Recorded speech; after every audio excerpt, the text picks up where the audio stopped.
It is the Redhawks Coaches Show from Wings Etc. in Jackson today. And we are back in the banquet room. Nice crowd has turned out. And we hope to increase this crowd by about 1,000-fold as we get ready for the family weekend. The War for the Wheel resides on this side of the Mississippi River, and the Redhawks are going to try to keep it right here. This is the home of the Redhawks Coaches Show, Wings Etc., where they've got their award-winning jumbo wings. You can dine in, carry out with your order, or you can have them delivered. If you've got the Wings loyalty app, they have a full menu here at Wings, not just their terrific wings, but also their freshly made burgers. They have wraps, subs, quesadillas, entree salads. If you are into appetizers, they can hook you up. Their massive ultimate nachos, their spicy deep-fried pickle chips, along with their delicious pretzel bites. Their half-pound lunch specials start at just $9.99. And if you are coming to Wings, whether you're going to get it delivered or you're going to have it here, you need to download the Wings Etc. loyalty app. It is a free download. Just go to your app store and type in Wings Etc. loyalty. You earn points with every order, and you can have your orders delivered right through the app. And if you are eating here, everybody that is in this banquet room right now, if they've got the loyalty app, all they do, grab their receipt, scan their receipt, you get points for every order that you make through Wings Etc. It is their Wings Etc. loyalty app, and we will be back in the Cape Girardeau Wings Etc. location next week. Let's welcome in the coach of the football Redhawks, Tom Matukowicz. How are things, Coach? Good. Yeah, beautiful weather, big game at home. I mean, there's a lot to be excited about. So it was an undertaking. It's always an undertaking when you take a full football travel roster on the road, especially when you've got to go to the airport, when you've got flights involved, security, you've got to get all of your equipment out to North Dakota. Coach Blackman is your director of operations, and man, I couldn't imagine. Now, I didn't say everything behind the scenes, but to the naked eye and being in the travel party, I couldn't imagine a trip going any more smoothly as far as the travel and the aircraft and the hotels and getting everybody fed. Everything seemed to go seamlessly. Yeah, it was a really good trip. You know, would love to give a shout out to Cape Airport, JoJo Stewart. You know, him and his crew just did an unbelievable job. You know, flying out of Cape, I mean, they're professional. They're on it. We get in and out.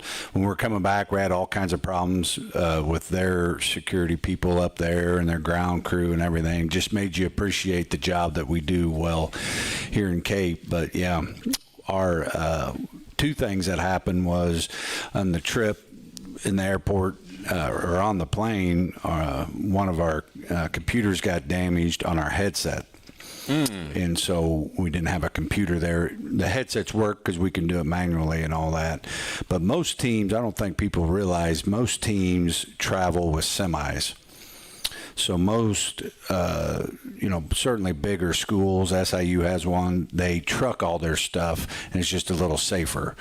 But we lost a speaker and we lost a computer on our headset on that airplane. Just, you know, people that are touching the luggage and all that stuff, and it gets banged around in there. But it was a great trip, you know. It was obviously a great experience. You know, probably the most exciting part of the game was how it opened, you know, with raising a flag and just the amount of fans and just the tradition on full display. You know, it's an impressive program. So their building, which opened in 1992, first of all, they don't have to put a lot of resources into their facilities other than, I don't know, every so often, once the turf has reached its limit, you're going to put a new turf in. You keep your video board up to date. But other than that, they really don't have to put a lot of resources into facilities. They're in the Dome, and they've been playing there since 1993. Different for you, obviously, you're in a drive now where you're hoping to get shovels in the ground calendar year next year, 2026. So they're able to put a lot of their resources into NIL and other things surrounding their program. When we were at the Dome, it seats 18,700. And I was talking with one of the ushers as we were headed up to the press box when we got there. He said, man, the weather is so nice here. We're not going to have a whole lot of these days remaining. You know, weather's going to get cold before you know it, and it gets really cold in Fargo. He estimated about 15,000 for the game, but the official attendance, 17,354. And, man, they were loud. Yeah, just a great environment. I would like to give a shout out to Dr. Deacon. He's a professor on campus in engineering. He actually engineered a plastic placeholder for Jack's ear hole. So I don't know if people realize that this is our first year as an FCS level that we have the coach-to-player communication like they have in the NFL. And one of the problems is the noise of hearing all that, and so he actually fitted up all of our helmets with plastic inserts there. So shout out to engineering. They're able to solve problems, which is what engineering should be able to do. But just it's good to have those kind of relationships that people are willing to help you anytime we need it. Well, we've seen it in the NFL for the last few years, the green dot sticker signifying, hey, that particular helmet has the ability to communicate. What did Jack say after the game? Did he say it helped? Yeah, it said the noise was not effective at all for him, so he was able to hear everything and communicate just fine, which is tough. That's one of the hard parts about playing on the road is your ability to communicate. So knowing what kind of an atmosphere and the potential decibel level that you were going to be facing at North Dakota State, how'd you try to simulate that in practice, or did you? We did. We just brought speakers out, and we had what we call blitz pickup, which is basically the hardest situation an offense could be in, and then we cranked up the noise and all those type of things and try to make them be successful in the toughest environment we could give them. Is it kind of what you thought it was going to be, the atmosphere there? Yeah, it was good, but Montana still feels like it was probably the most intimidating we've been in. Well, and that was a playoff game. Brady Barkey and I were talking at halftime. He came up to the booth, and we were talking about great FCS football atmospheres. Obviously, you're going to start with North Dakota State. Montana was one we brought up, in Montana State, who played North Dakota State in the national championship game last year. Those have to be three of the top five, if not the top three atmospheres in FCS college football, and you have taken your team to all three places. Yeah, and just very appreciative of that. I'm glad that I've gotten to experience that, and all those players that have. As they get older, they'll appreciate those things even more. All right, you certainly respected their program. You came out and they score a touchdown pretty quickly on their first possession. You score a touchdown in 98 seconds. You get a 65-yard touchdown pass from Jax Leatherwood to Calvin Gilbert, and all of a sudden it is a tie game. That was as quiet as that building was the entire day. It was right after Leatherwood hooked up with Gilbert for 65 yards. Yeah, that's obviously not how you want to start the game defensively. I think we know our issues, and I showed the team this. At the end of the day, we're averaging about 7 plays, giving up explosive plays about 7 times a game. So defensively, Are you defining explosive plays of 15 or more, or 20 or more? 20. 20, okay. And so, we got to make teams earn it. And I showed them all the video. A lot of the plays that they made, we had a piece of it. It wasn't just that they were just that much better than us. So we're still learning how to play, and I think there's an opportunity to get a lot better. And then offensively, it's tough. There was a 4th and 1 on the, I don't know what it was, 30-some.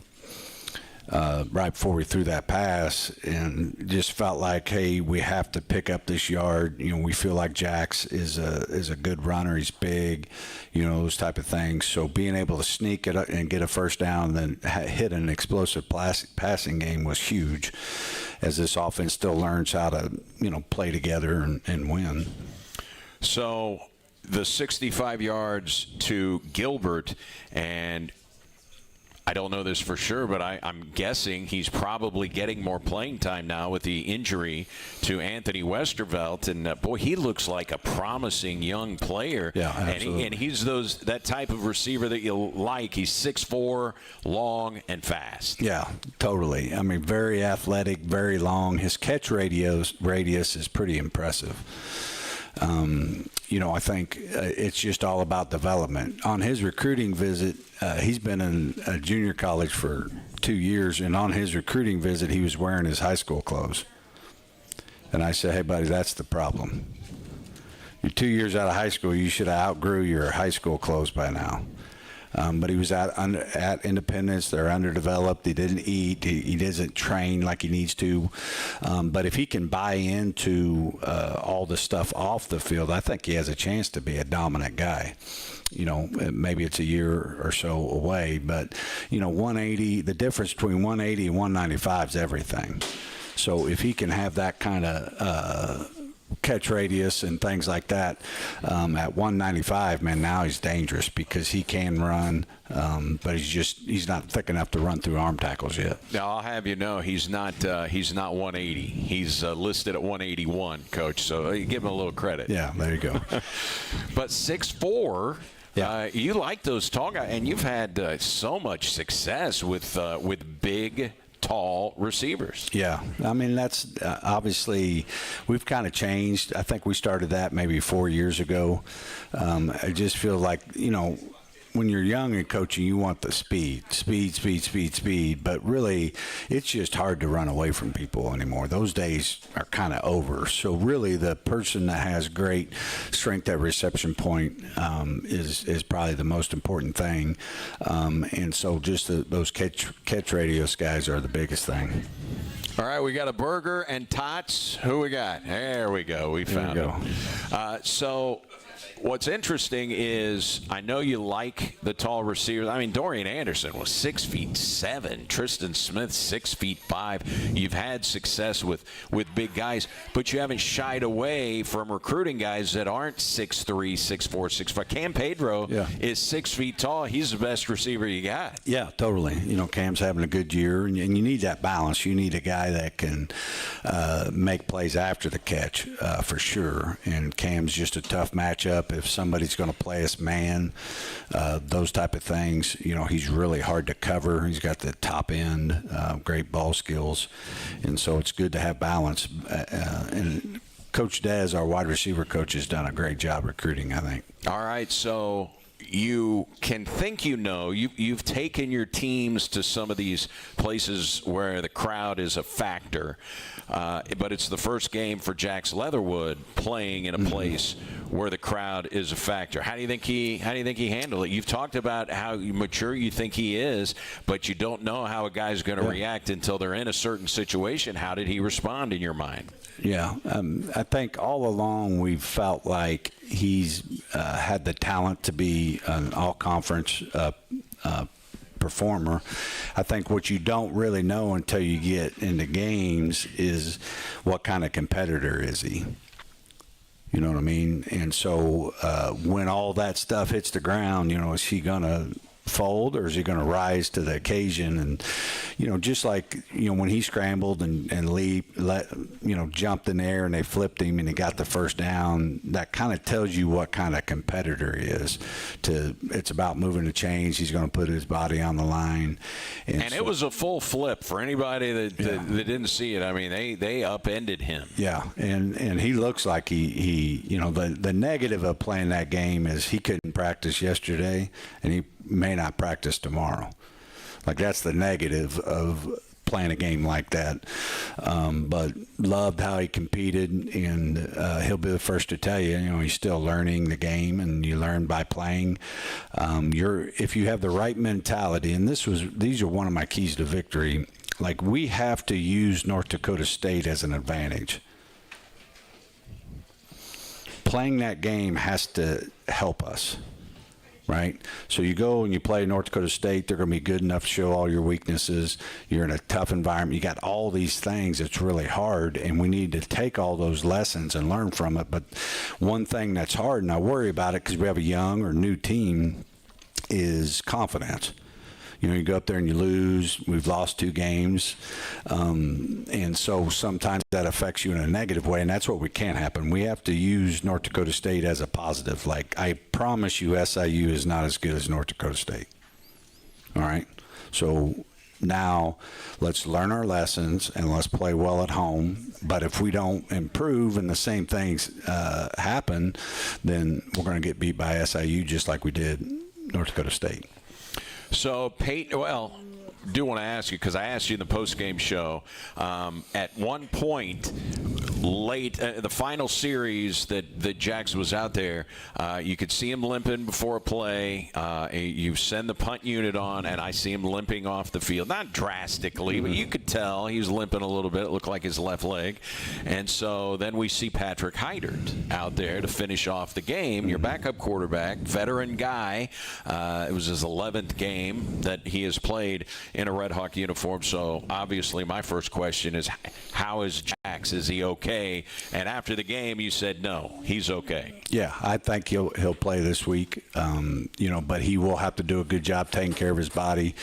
I do think Coach Pearsall and Kelly, our new trainer, and those guys are doing an outstanding job of getting guys back ready to practice, and learning how to take care of yourself is also a part of being a Division I football player. You know, everybody's going to hurt on Sunday, and you know, you got to get yourself ready to go by Tuesday. Nasim Cairo is here. We're going to be talking to him a little bit later on in the show. One thing, it was a business trip, obviously, to go to North Dakota State, but there was a familiar face on the other sideline. Coach Ryan Napoli was here, I think, for 6 years in all. Total time, you know, in the Red Hawk program. Coach Knapp was there. Certainly saw him down on the field. I'm sure you had a chance to catch up with Coach Knapp. Who? Yeah. I understand. I don't remember. Yeah, he had the green and gold. I understand. Yeah, I don't remember. Coach Napoli, you say? That's it. Huh. All right. Well, there were people that were excited to see Coach Knapp along the way. One thing we did see, you were able to power in your second touchdown of the day. Now, you had a passing touchdown, and then it was Peyton Brown, who scored a rushing touchdown for you, Coach. I didn't know he had those kind of hops, man. It was Walter Payton-esque, right over the top of the pile and into the end zone. That was a pretty play. Yeah, it was. You know, they do a good job of coming off with good pad level, and even though they'll cut the O-lineman, and so we saw that this week, and the offensive staff had put that in because of that, and it was good that we were able to execute a touchdown there. That's probably one of the disappointments on offense, though, is you look and say, you know, probably our second best position group is what on our team? Running back room. And I don't think they had an impact. You know what I mean? Right. We have to, how do we, you know, make sure they're touching the ball to where we can have an impact on the game? You know. Jax was your leading rusher in the game. Yeah, so, I mean, that's not the way it should be, and so we got to fix that. As far as their quarterback, Cole Payton, he had played in 40 games, but a lot of that was when North Dakota State had big leads and they get their starter out of there and he comes in. There was no question about whether or not he could run the ball. 6'3", 233, he's a big physical runner. I think one of the question marks was, how is he as a guy? Can he stand in the pocket and deliver the football? Man, oh man, he had you know, more touchdown passes than incompletions at halftime. I mean, they've got a really good quarterback. I was really impressed with his accuracy on balls downfield. Yeah, no question. You know, when people talk about accuracy, to me it's all about downfield throws. If you can't be accurate in a 5-yard hitch, why am I even talking to you? You know, an accuracy down the field, though, is tough. And generally, you know, if a guy can run around like a running back, and he can also hit 50-yard balls, you're in for a tough day. Like, that just doesn't happen much. And so now, defensively, you have to pick. Like, what are we going to try and stop? Because if you try to stop both, you'll not do either one. And so we tried to make him throw it, and he did a good job of that. And I didn't know if he was going to be a championship quarterback. There just wasn't enough film against good teams to know.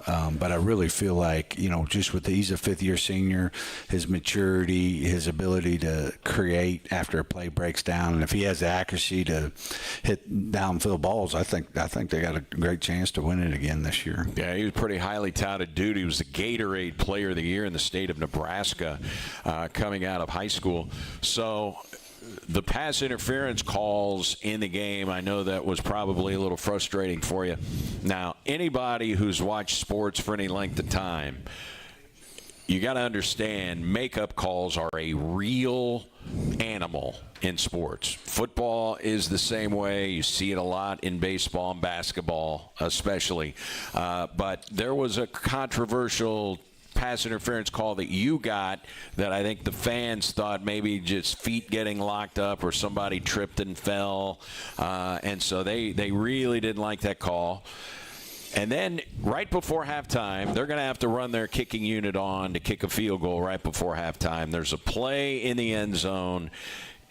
I mean, I got to see the replay. I mean, we got a flat screen up in the press box. It was just a weak call. I mean, It just really was. The ball was not catchable. The flag came like 3 seconds after the play was over. Everybody's heading back to the huddle, and here comes this late flag in the corner of the end zone. I want to ask you to comment on, the validity of the flag, but those were probably the frustrating things, because if you just look at penalties, and you had more in the second half than you did in the first half, the pass interference penalties probably frustrated you a little bit. Yeah, for sure. I think I tell my team all the time, hey, we're going to have to beat them and the officials too. Like, if you're mad about not getting a call in Fargo, North Dakota, you're crazy. And so we have to beat them too, and we weren't good enough to do that. The pass interference has shown up in each and every game. We haven't got it off the film yet. Every league coaches it different. So every official has a head coach. It's the head of the officials, and he tells them, hey, this is what pass interference is or not. In our league, they're taught that it has to be obvious. If it's not obvious, then it's not pass interference, and that's how we coach our players. But then when you play in different leagues, they have different opinions of what that would look like, and so it's just tough. As a player, you got to match what the officials are calling. If they're going to call ticky-tacky stuff, you have to match your play to that, because you can't control the officials. You can only control how you play. All right, defensively, you said you were watching things that you need to learn from the North Dakota State game on the defensive side of the ball. You're going to play an SIU team that just went on the road and scored 37 points. They rushed for 273 yards in Martin, Tennessee. What did you see that you can use as a learning tool defensively as you get ready for the Salukis? At the end of the day, it's going to be, can we cut our explosive plays in half? Can we get that down to 3? The quarterback that we're getting ready to play is the fastest guy in the field.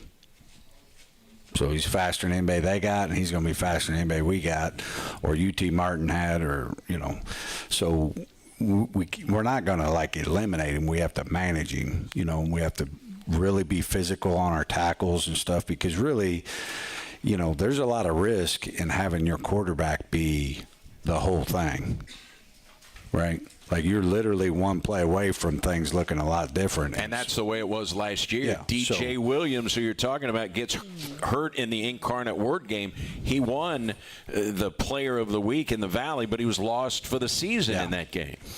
And so, we just got to treat him like a tailback. We need to be really physical. We need to drive for 5. We need to finish on the runs, all those type of things. But we can't let him, have the big 50, 60-yarders, But he's going to create plays and move chains, but we just can't, give up those explosive plays.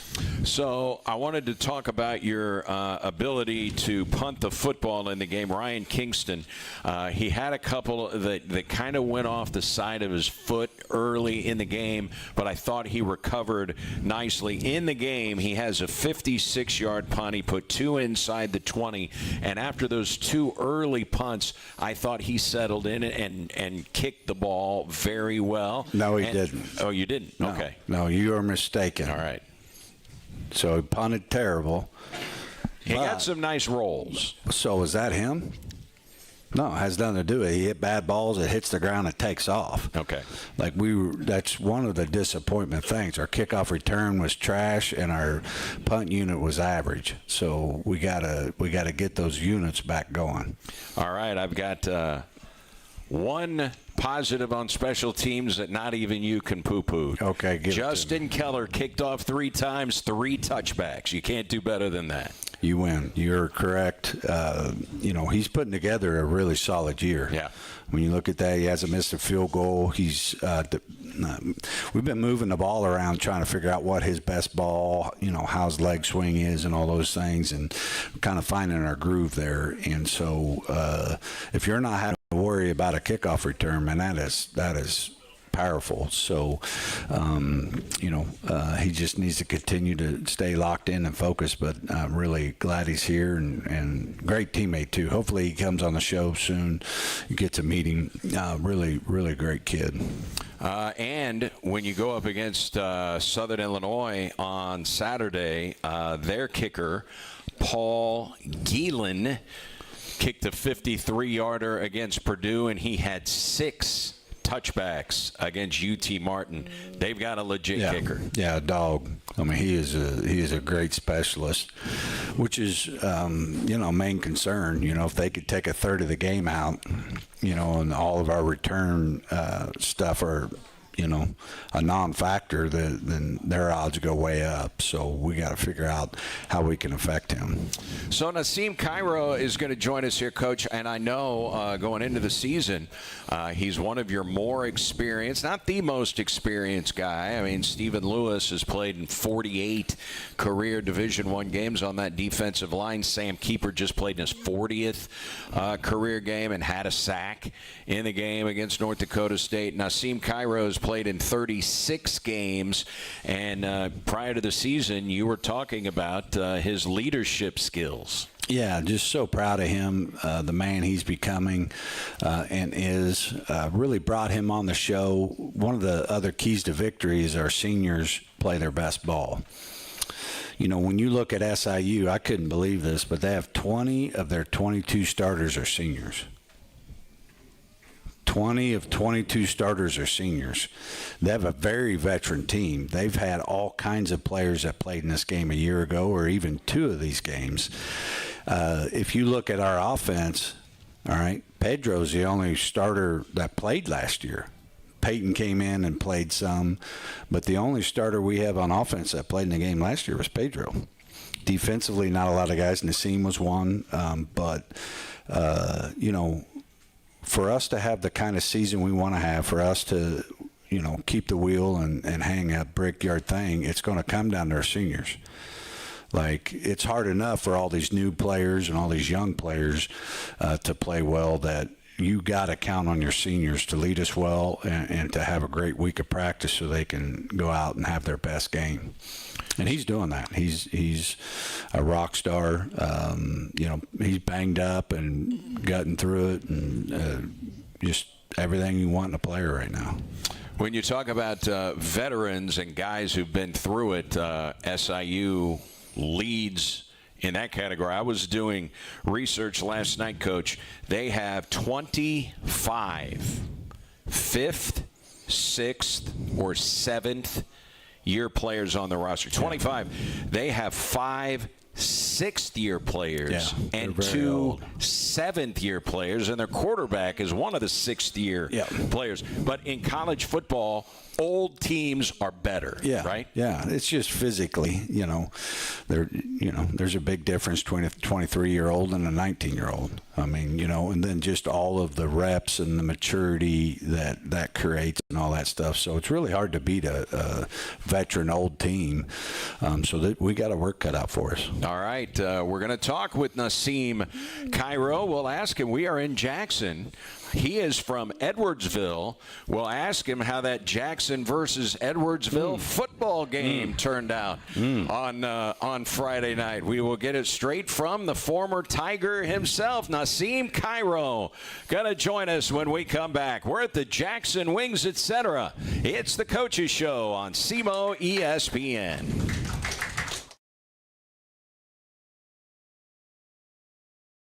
As a business owner, have you ever wondered how to show up on someone's stream of their favorite shows? Want to throw a net over the competition and catch relevant potential customers? Let us help.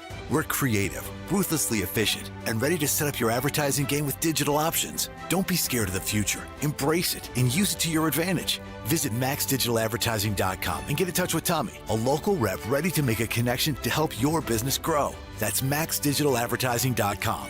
Let Max Digital maximize your advertising dollar with digital. Your business's local SEO health is more important than ever. That's how customers find you instead of your competition. Max Digital is the local digital marketing HQ and your expert to help your business achieve SEO excellence. If you need some help, request a free SEO consultation. We'll quickly pull an SEO report card for you and provide you with ideas to improve for free. To schedule, visit maxdigitaladvertising.com. Let Max Digital maximize your advertising dollar with digital.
Welcome back to the Redhawks Coaches Show. We are at Wings Etc. in Jackson today in the banquet room. If you've never been to the banquet room at Wings, just walk in and turn to your right, and you will find us. Nice turnout today here at the home of the Redhawks Coaches Show, where we want to remind you their daily half-pound lunch specials here at Wings start at just $9.99. They've got food and drink specials throughout the week. If you're thinking about bringing the kids, that's the move. They have a kids menu, which is terrific.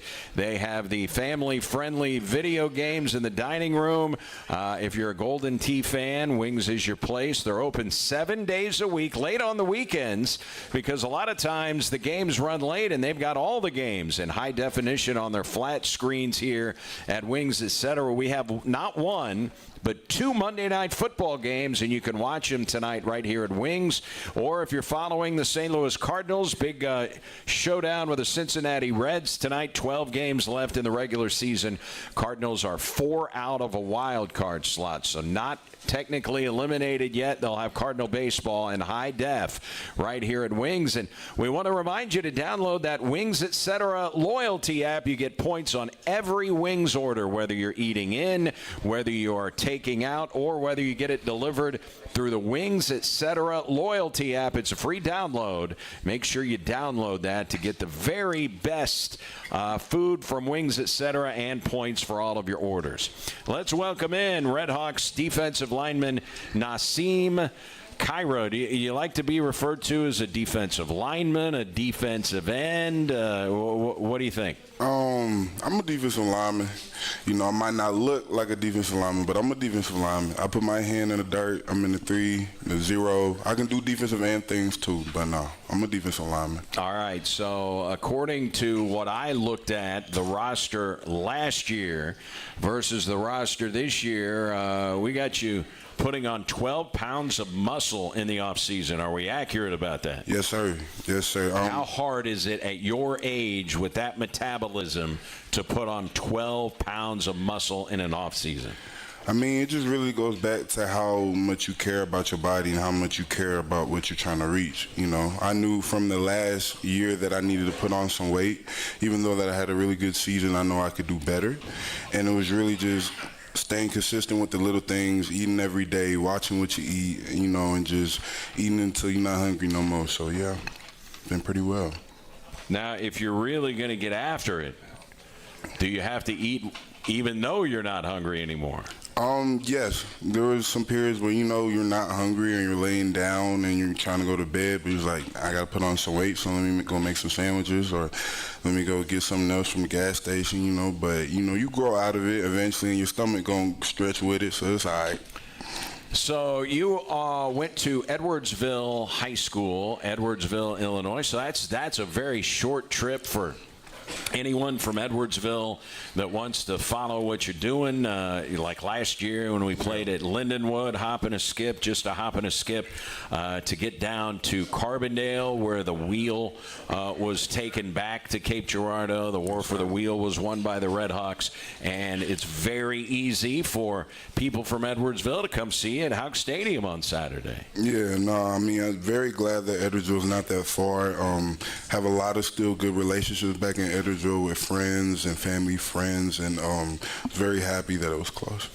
So Edwardsville High School, the last 3 years, has knocked off Jackson, and I'm sure you reminded Bryce Norman when he was active of that streak that the Tigers have put together against the Indians. By last check, it sure looked like Jackson went to Edwardsville and knocked off the Tigers on Friday night. Comments?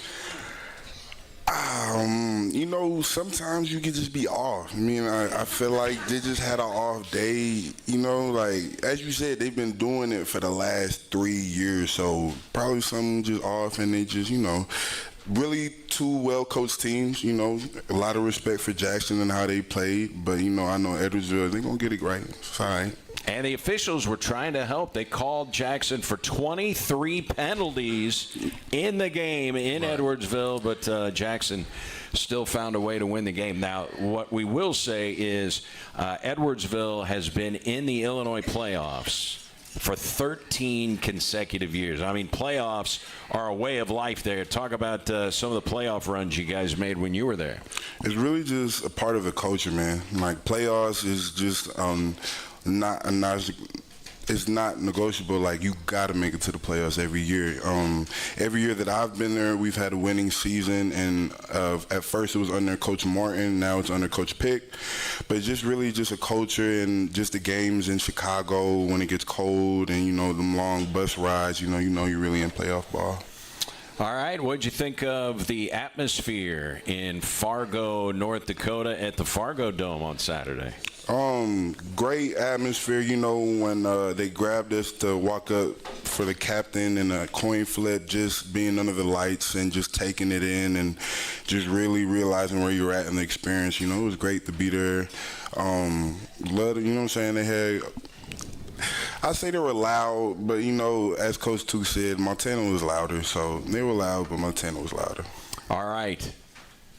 How good were those offensive linemen you had to go against? I mean, they seem to – I mean, if you're going to win a national championship, you're the number one team in the country, you better have some dominant O-linemen, and they do, don't they?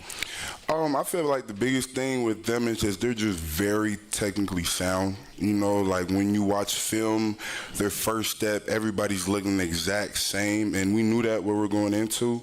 But at the same time, we knew that we had some guys on our side, and we felt like, you know, we brought it to them, you know what I'm saying? It was a great group of guys to go against, but I felt like there were plays where we got the upper on them, and they had the upper on us. So it was a good matchup. Nasim Cairo is our guest, and going in to that game in your career, it's 12 quarterback hurries in your career. You've got 8 career sacks behind the line of scrimmage. It's 13 tackles for losses, but 18 quarterback hurries, which is a massive stat. Just because you don't get the sack doesn't mean you didn't disrupt the play and disrupt the quarterback's rhythm. What is the key for your success to be so disruptive with the opposing quarterback? Honestly, just effort. Playing the ball 100% down every play, you know, like as you said, sometimes you don't get the sack, but just getting there and getting them out the pocket, you know, really helps. And really just effort takes a lot of care of some of them problems. Coach Kuhn has really helped me with my pass rush technique and over the years, and just getting me technically sound. But on the other side of things, I'll say effort. So you recovered a fumble in the win over North Alabama. Take us through that particular play. And, you know, recovering fumbles, sometimes there can be a skill to it. Some guys try to pick it up and run, and it never materializes that way. I know the coaches would like to see guys just fall on the football. How about that fumble recovery you had against North Alabama? You talking about last week? Yeah. Last week. I don't think I had a fumble recovery. I think it was me. I think it was somebody else on the defense. I'm sorry. It was the first game. Oh, the first game. Yeah. Sorry. Against Arkansas State, you had a fumble recovery. I'm reading my notes wrong. I really was just playing hard, and then I seen the ball and just jumped on it as fast as possible, because it fell out of the dude's hand, and everybody didn't realize it was a fumble at first. So before everybody dogpiled me I just jumped on the ball, and it was over with. And as far as lining up against guys, you're listed at 272. I don't know how accurate that is. Probably pretty accurate. But most of the guys you're lining up against are 320 plus. You know, how do you get an advantage against the guy that outweighs you by sometimes 50 pounds? Yeah, I mean, you know, everybody I really play is always going to be heavier than me and taller than me, so I'm really just used to it. But, you know, just because somebody is 330 or 315 doesn't mean they're explosive off the ball. You know, and I pride myself at being explosive off the ball, striking first and having a great lockout, you know, and just playing with great effort. So that makes up a lot of the case with if you get off the ball fast and you hit faster than they are, you know, it really takes care of the issues, you know. And yes, you know, sometimes the 330 can, you know, get you at sometimes, but if you play with good technique, it doesn't really matter how heavy they are. So if you talk to Coach Tuke, he will say, hey, the top position group on this team is the defensive line. You're a part of that. What's it like playing next to Stephen Lewis and Sam Keeper? You got Jakias Brown, Caleb Webb, Timothy Maxson. Talk about playing with this group who is so talented and arguably the most talented group on the squad. I mean, I love my guys, man. This year we became so much of a brotherhood, and we do so many things with each other. We have so much depth in that room. You know, Stephen Lewis, Sam Keeper, Jakai's all dogs. You know, all can do anything on the field, all make explosive plays. Had great plays against North Dakota, against one of the best, probably FCS on linemen you're going to see. You know, and it's really just, you know, sticking to the little things. And we just have a different standard in our room. And Coach Kuhn holds us to a high standard in that room, you know. And he tells us that we're very experienced, you know, and that comes with a lot. But you also have to prove it and show it. And, you know, a lot of people can say y'all are the best, but you have to actually prove it and do it on the field. So just holding a good standard and a great culture in the room is very important to us. And a couple of things that the defense did well on Saturday. It was 2 sacks. It was 6 tackles behind the line of scrimmage. How much pride do you guys take in those TFLs? I mean, just getting off the ball and playing hard and being your piece in the puzzle, that's when you're going to get TFLs, you know. If everybody does their part in the 1 to 11, you're going to make great plays and make TFLs like that, you know. And I'm very proud of how they played. I felt like we still left some of the TFLs off the board there just because, you know, we weren't technically sound in the spot we're supposed to be. But very proud of how our defense played aggressive and just kept coming back because, you know, they had good drives and they had big explosive plays, so you know that can be demoralizing. And you know sometimes the offense went out 3 and out, but it's all right because we're gonna play every down like it's our last. So. Nasim Cairo, our guest. Now we mentioned Edwardsville, but you have spent a big chunk of your life in Amsterdam. Tell us a little bit about that. So my family is originally from Amsterdam and the Netherlands. I grew up visiting my grandma there every year and just loved going there every summer. And then when I was 11 years old, I made the decision to move there for like a couple of years because my mother wanted to go over there and just like, let's move over there. And it's probably one of the best experiences of my life because it really showed me a different part of the world. And I have bonds and friendships in the Netherlands that I'll never, you know, forget and still happy with. And when I go over there, I can still speak my language with my mother and everything else. So just very happy. All right. What was your, you had lunch before you came up here and gave us a little bit of time. What did you order? I had some sweet chili wings, hot honey garlic with some tater tots. All right. Can you get that at Amsterdam? Probably not. Not the same. You might be able to get. You can get chicken wings, but you're not gonna find no hot honey garlic over there. Maybe sweet chili. How about the difference in food? Edwardsville, Cape Girardeau, Amsterdam. Amsterdam by far. Amsterdam has so many more different cultures, different flavors, different types of food. You know, you can go to the city and get whatever type of food you want. In Edwardsville and Cape, you're kind of limited compared to Amsterdam. All right. Let's hear some of the favorite dishes of Nasim Cairo when he's in Amsterdam. So there's a dish that's pretty popular in my family that my grandma loves to make. It's called moksalesi, and that's like a rice dish with chicken and beans and a certain dish that she always makes for me when I go visit her. Another dish that we love to make is another Surinamese dish in our culture. It's called roti, and that's like another type of dish with types of like bread, chicken, vegetables, and then you make it into like a wrap. So different types of things. So what's the biggest culture shock that you noticed moving from the United States to Amsterdam? I always say people over there don't know personal space in Amsterdam. And you could be walking next to somebody and you can be 2 inches and you just walk past them, somebody bumping, and they wouldn't even pay no attention. So that's one thing, like that's very different from moving from a small place from Edwardsville compared to Amsterdam. I'll probably say another culture shock was how much they love soccer and like how much of a sport it is over there compared to like what we have over here. Like over there, they're playing pickup soccer. They're not playing pickup basketball, you know, and it's just, you know, just that, getting used to that. And also just learning the language over there was also a shock. All right. Did you ever take a shot at soccer? I did about probably for 3 weeks, and I realized it's not me. They're too good. They're too good over here. It's just a different mind. It's just like, because I played football over there, you know, and the level of football over there is pretty decent. But when I came to America, I was like, it's a different deal over there. And it's kind of the same thing. Like over here, we think we have soccer, but then you go over there and it's like, yeah, them boys the truth. Yeah. David Idada is from the Netherlands on the SEMO men's basketball team, and he said basketball is not a big thing over there, but soccer is on a different level. Yeah, for sure. You know, I met with him outside SEMO, and we talked about the experiences we had, and that we're both from the Netherlands, so that was really cool. Have you ever physically stood next to a bigger human being than David Idada? Probably not that much. I mean, Jack's pretty tall, yeah, but like, nah, he's giant. Idada's giant. All right, SIU, it's a big game, and it's going to be your last battle. Now, you don't have any more years of eligibility, right? No, you never know with all these. I mean, they got 2 7th-year guys on their roster and 5 6-year dudes, including their quarterback, DJ Williams.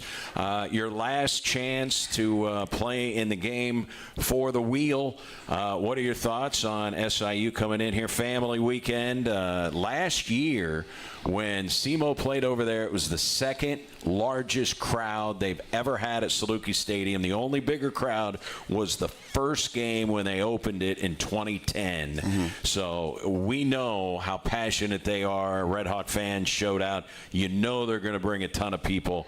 Big atmosphere. What are your thoughts on playing for the wheel on Saturday? I mean, it really means everything, man. Like, this game is so important to me, to the community, to the team, to everyone, really. You know, they're only 50 minutes away, so it really means bragging rights. And just every season that I've been a part of where we were really successful and that we won conference, we always beat SIU. You know, there hasn't been a great year that I've been a part of that we've not beaten them. And Coach Tuke says that, you know, you can have a good year and not beat your rival. You can't have a great year and not beat your rival. So it really means a lot. 6 o'clock, and what are you seeing these days when it's time for the Red Hawk Walk and you see that turnout at the tailgate area right in front of the stadium? I mean, I see a great turnout of the community and just fans and all supporters that, you know, just give us love and support, and I'm very appreciative of them coming out. You know, it gives a great feeling to the football players, you know, just to see that, you know, we're loved by the community and that, you know, they appreciate what we do and all the hard work we put in for them. Who's the funniest guy on the team who you swear could be a stand-up comic if he wanted to? Oh, easy. Sam Keeper. That's one of my best friends.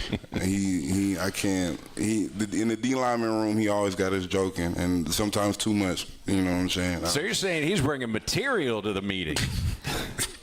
He's just naturally funny, like just naturally funny. Sam Keeper's probably the funniest people on that. All right, we got to get Sam Keeper on this show and see if he can bring some material.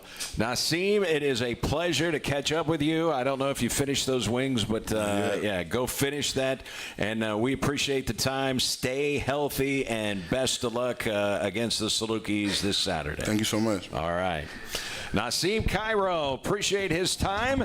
Coach Tuke, final thoughts on the Dogs who will be in here on Saturday, the War for the Wheel. Coach Tuke rejoins us after this. It's the Red Hawks Coaches Show on SEMO ESPN.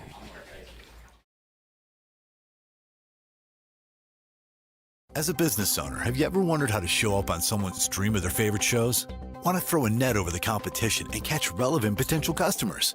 Let us help. We're creative, ruthlessly efficient, and ready to set up your advertising game with digital options. Don't be scared of the future. Embrace it and use it to your advantage. Visit maxdigitaladvertising.com and get in touch with Tommy, a local rep ready to make a connection to help your business grow. That's maxdigitaladvertising.com.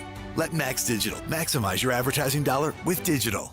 Your business's local SEO health is more important than ever. That's how customers find you instead of your competition. Max Digital is the local digital marketing HQ and your expert to help your business achieve SEO excellence. If you need some help, request a free SEO consultation. We'll quickly pull an SEO report card for you and provide you with ideas to improve for free. To schedule, visit maxdigitaladvertising.com. Let Max Digital maximize your advertising dollar with digital.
Final segment here on the Redhawks Coaches Show. Coach Tom Matukowicz rejoins us for the final thought on SIU coming in here on Saturday. And, man, that was an impressive win for SIU against UT Martin. They ran for 273 yards, 37-10.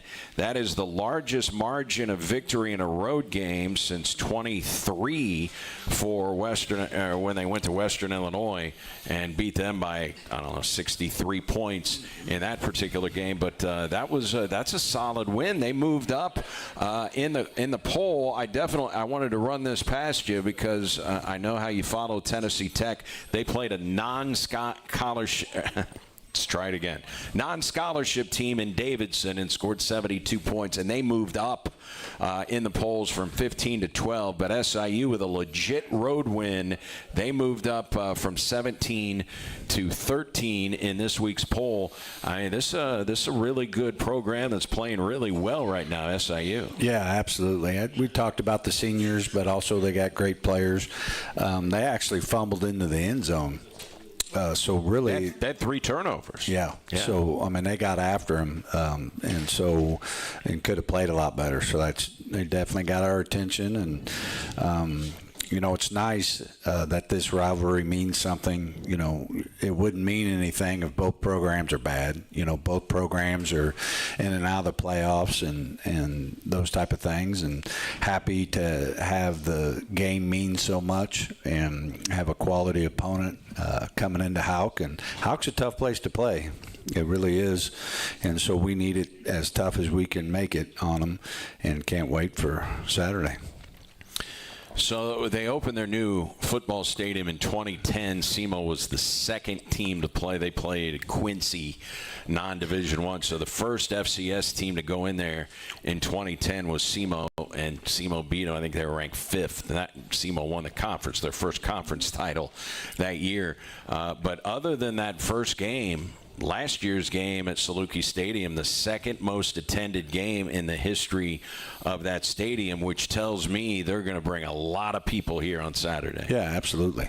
So we need all the fans, we need all the students to show up, enjoy it. It's going to be great weather in the 80s. Can't ask for anything better than two quality opponents and great weather. Year 10 for Nick Hill, the former Saluki quarterback, and you and him go back a long way when you were coaching and he was playing. Yeah, well, the neat thing about the rivalry is it hadn't soured and gotten weird or anything.